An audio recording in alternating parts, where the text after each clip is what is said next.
ਅਗਲੀ ਖਬਰ ਵੱਲ ਚਲੀਏ। ਜਿਹੜੇ ਯੂਕੇ ਦੇ ਪ੍ਰਾਈਮ ਮਿਨਿਸਟਰ ਹੈਗੇ ਆ ਸਟੈਮਰ, ਉਹ ਕਹਿੰਦੇ ਆ ਵੀ ਹੁਣ ਦਰਜਨ ਦੇ ਕਰੀਬ ਜਿਹੜੇ ਮੁਲਕ ਆ ਉਹ ਰੈਡੀ ਹੈਗੇ ਆ ਹਾਰਮੋਜ਼ ਦੇ ਡਿਫੈਂਸਿਵ ਮਿਸ਼ਨ ਦੇ ਲਈ। ਕਹਿੰਦੇ ਵੀ ਫਰਾਂਸ ਤੇ ਬ੍ਰਿਟੇਨ ਨੇ ਇੱਕ ਮੀਟਿੰਗ ਪੈਰਿਸ ਦੇ ਵਿੱਚ ਚੇਅਰ ਕੀਤੀ ਆ, ਜਿੱਥੇ 49 ਮੁਲਕਾਂ ਦੇ ਜਿਹੜੇ ਹੈੱਡ ਆ ਉਹ ਇਨਵੋਲਵ ਸੀਗੇ ਜਾਂ ਉਹਨਾਂ ਦੇ ਰਿਪਰੈਜ਼ੈਂਟੇਟਿਵ। ਉਹਦੇ ਵਿੱਚ ਉਹਨਾਂ ਨੇ ਡਿਸਕਸ ਕੀਤਾ ਹੈਗਾ ਵੀ ਕਿਸ ਤਰ੍ਹਾਂ ਅਸੀਂ ਮਲਟੀਨੈਸ਼ਨਲ ਡਿਫੈਂਸਿਵ ਮਿਸ਼ਨ ਜਿਹੜਾ ਤਿਆਰ ਕਰ ਸਕਦੇ ਹਾਂ ਤਾਂ ਕਿ ਸਟੇਟ ਆਫ ਹਾਰਮੋਜ਼ ਚੋਂ ਜਿਹੜੀ ਸ਼ਿਪਿੰਗ ਆ ਉਹ ਬੜੀ ਸਮੂਥਲੀ ਚੱਲਦੀ ਰਹੇ, ਕਿਉਂਕਿ ਆਪਾਂ ਦੇਖਿਆ ਹੀ ਆ ਵੀ ਦੁਨੀਆ ਦੀ ਇਕਨੋਮੀ ਹਿੱਲ ਗਈ ਆ ਸਟੇਟ ਆਫ ਹਾਰਮੋਜ਼ ਨੂੰ ਕਲੋਜ਼ ਕਰਨ ਤੋਂ ਬਾਅਦ। 20% ਤੇਲ ਜਿੱਥੋਂ ਲੰਘਦਾ ਹੋਵੇ ਤੇ ਕਈ ਮੁਲਕਾਂ ਦੇ ਤਾਂ ਉਹਨਾਂ ਨੇ ਆਲਰੇਡੀ ਕੱਟ ਲਾਣੇ ਸ਼ੁਰੂ ਕਰ ਦਿੱਤੇ ਹੈਗੇ ਆ, ਛੁੱਟੀਆਂ ਕਰ ਦਿੱਤੀਆਂ ਹੈਗੀਆਂ ਕਿ ਕੰਮ ਤੇ ਨਾ ਆਓ, ਜਿਹੜੀ ਗੈਸ ਹੈ ਨਹੀਂ। ਸੋ ਬ੍ਰਿਟਿਸ਼ ਦੇ ਪ੍ਰਾਈਮ ਮਿਨਿਸਟਰ ਕੀਅਰ ਸਟੈਮਰ, ਉਹਨਾਂ ਨੇ ਇਹ ਕਿਹਾ ਵੀ ਦਰਜਨ ਮੁਲਕ ਆਲਰੇਡੀ ਰੈਡੀ ਹੈਗੇ ਆ ਇਸ ਕੰਮ ਦੇ ਲਈ। ਜੀ ਬਿਲਕੁਲ। ਅਗਲੀ ਖਬਰ ਵੱਲ ਚਲੀਏ। ਜਿਹੜੇ ਯੂਕੇ ਦੇ ਪ੍ਰਾਈਮ ਮਿਨਿਸਟਰ ਹੈਗੇ ਆ ਸਟੈਮਰ, ਉਹ ਕਹਿੰਦੇ ਆ ਵੀ ਹੁਣ ਦਰਜਨ ਦੇ ਕਰੀਬ ਜਿਹੜੇ ਮੁਲਕ ਆ ਉਹ ਰੈਡੀ ਹੈਗੇ ਆ ਹਾਰਮੋਜ਼ ਦੇ ਡਿਫੈਂਸਿਵ ਮਿਸ਼ਨ ਦੇ ਲਈ। ਕਹਿੰਦੇ ਵੀ ਫਰਾਂਸ ਤੇ ਬ੍ਰਿਟੇਨ ਨੇ ਇੱਕ ਮੀਟਿੰਗ ਪੈਰਿਸ ਦੇ ਵਿੱਚ ਚੇਅਰ ਕੀਤੀ ਆ, ਜਿੱਥੇ 49 ਮੁਲਕਾਂ ਦੇ ਜਿਹੜੇ ਹੈੱਡ ਆ ਉਹ ਇਨਵੋਲਵ ਸੀਗੇ ਜਾਂ ਉਹਨਾਂ ਦੇ ਰਿਪਰੈਜ਼ੈਂਟੇਟਿਵ।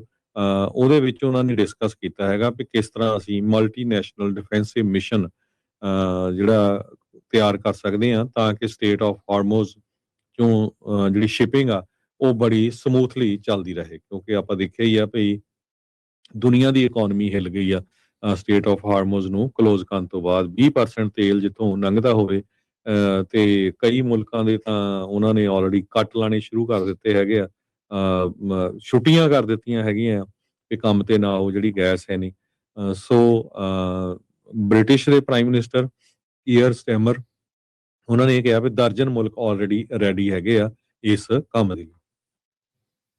ਜੀ ਬਿਲਕੁਲ। ਅਗਲੀ ਖਬਰ ਵੱਲ ਚਲੀਏ। ਜਿਹੜੇ ਯੂਕੇ ਦੇ ਪ੍ਰਾਈਮ ਮਿਨਿਸਟਰ ਹੈਗੇ ਆ ਸਟੈਮਰ, ਉਹ ਕਹਿੰਦੇ ਆ ਵੀ ਹੁਣ ਦਰਜਨ ਦੇ ਕਰੀਬ ਜਿਹੜੇ ਮੁਲਕ ਆ ਉਹ ਰੈਡੀ ਹੈਗੇ ਆ ਹਾਰਮੋਜ਼ ਦੇ ਡਿਫੈਂਸਿਵ ਮਿਸ਼ਨ ਦੇ ਲਈ।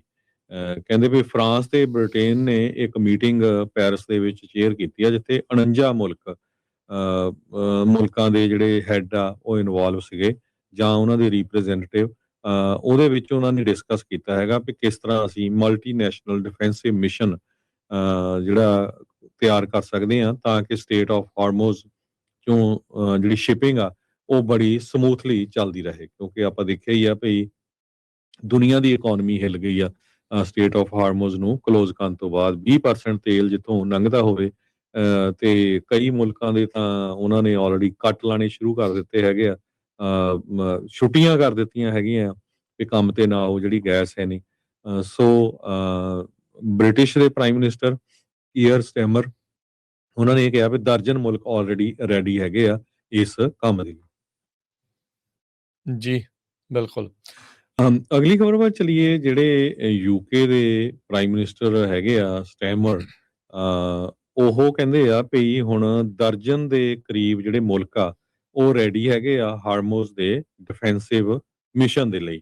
ਕਹਿੰਦੇ ਵੀ ਫਰਾਂਸ ਤੇ ਬ੍ਰਿਟੇਨ ਨੇ ਇੱਕ ਮੀਟਿੰਗ ਪੈਰਿਸ ਦੇ ਵਿੱਚ ਚੇਅਰ ਕੀਤੀ ਆ, ਜਿੱਥੇ 49 ਮੁਲਕਾਂ ਦੇ ਜਿਹੜੇ ਹੈੱਡ ਆ ਉਹ ਇਨਵੋਲਵ ਸੀਗੇ ਜਾਂ ਉਹਨਾਂ ਦੇ ਰਿਪਰੈਜ਼ੈਂਟੇਟਿਵ। ਉਹਦੇ ਵਿੱਚ ਉਹਨਾਂ ਨੇ ਡਿਸਕਸ ਕੀਤਾ ਹੈਗਾ ਵੀ ਕਿਸ ਤਰ੍ਹਾਂ ਅਸੀਂ ਮਲਟੀਨੈਸ਼ਨਲ ਡਿਫੈਂਸਿਵ ਮਿਸ਼ਨ ਜਿਹੜਾ ਤਿਆਰ ਕਰ ਸਕਦੇ ਹਾਂ ਤਾਂ ਕਿ ਸਟੇਟ ਆਫ ਹਾਰਮੋਜ਼ ਚੋਂ ਜਿਹੜੀ ਸ਼ਿਪਿੰਗ ਆ ਉਹ ਬੜੀ ਸਮੂਥਲੀ ਚੱਲਦੀ ਰਹੇ, ਕਿਉਂਕਿ ਆਪਾਂ ਦੇਖਿਆ ਹੀ ਆ ਵੀ ਦੁਨੀਆ ਦੀ ਇਕਨੋਮੀ ਹਿੱਲ ਗਈ ਆ ਸਟੇਟ ਆਫ ਹਾਰਮੋਜ਼ ਨੂੰ ਕਲੋਜ਼ ਕਰਨ ਤੋਂ ਬਾਅਦ। 20% ਤੇਲ ਜਿੱਥੋਂ ਲੰਘਦਾ ਹੋਵੇ ਤੇ ਕਈ ਮੁਲਕਾਂ ਦੇ ਤਾਂ ਉਹਨਾਂ ਨੇ ਆਲਰੇਡੀ ਕੱਟ ਲਾਣੇ ਸ਼ੁਰੂ ਕਰ ਦਿੱਤੇ ਹੈਗੇ ਆ, ਛੁੱਟੀਆਂ ਕਰ ਦਿੱਤੀਆਂ ਹੈਗੀਆਂ ਕਿ ਕੰਮ ਤੇ ਨਾ ਆਓ, ਜਿਹੜੀ ਗੈਸ ਹੈ ਨਹੀਂ। ਸੋ ਬ੍ਰਿਟਿਸ਼ ਦੇ ਪ੍ਰਾਈਮ ਮਿਨਿਸਟਰ ਕੀਅਰ ਸਟੈਮਰ, ਉਹਨਾਂ ਨੇ ਇਹ ਕਿਹਾ ਵੀ ਦਰਜਨ ਮੁਲਕ ਆਲਰੇਡੀ ਰੈਡੀ ਹੈਗੇ ਆ ਇਸ ਕੰਮ ਦੇ ਲਈ। ਜੀ ਬਿਲਕੁਲ।